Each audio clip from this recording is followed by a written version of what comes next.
Bonsoir Jacques. Bonsoir Corinne.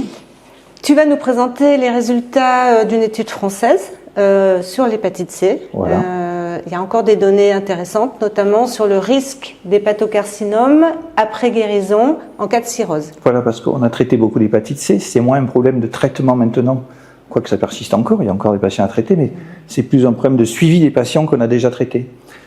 Et toujours la question qu'on se pose, des patients qui avaient été déterminés cirrhotiques au moment du diagnostic et qui ont donc bénéficié d'un dépistage du CHC, est-ce qu'on doit le surveiller? Est-ce qu'on doit continuer ce dépistage chez tous les patients, notamment chez des patients qui ont parfois des résultats de tests non invasifs qui s'améliorent, que ces tests non invasifs soient sanguins ou donc élastométriques. Donc cette étude a eu pour but d'analyser l'appréciation de l'évolution des résultats des tests de fibrose hépatique après la RVS et de le corréler au risque de CHC chez les patients.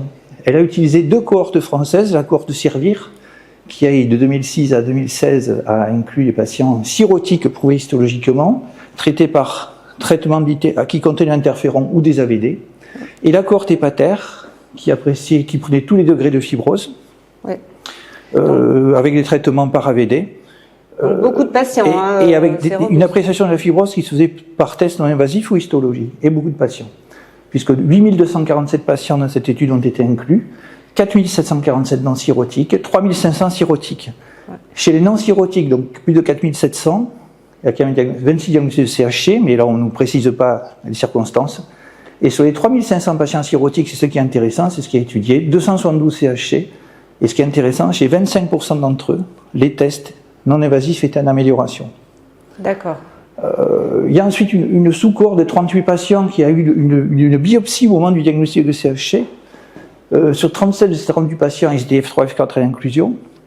Effectivement, même la biopsie est prise un petit peu en défaut, mais avec une amélioration des scores, mais ce n'est pas ça qui est intéressant, c'est que dans la majorité de ces patients, les scores donc non invasifs étaient en nette amélioration, et si on avait suivi cette amélioration, il n'y a pas eu de dépistage.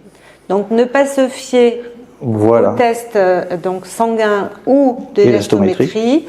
Quand on a eu une cirrhose initiale, on reste voilà. sur la cirrhose. La conclusion, l'amélioration des résultats des tests non invasifs ne permet pas de relâcher la surveillance du CHC chez les patients chez qui on l'a établi au moment du diagnostic de l'infection virale C.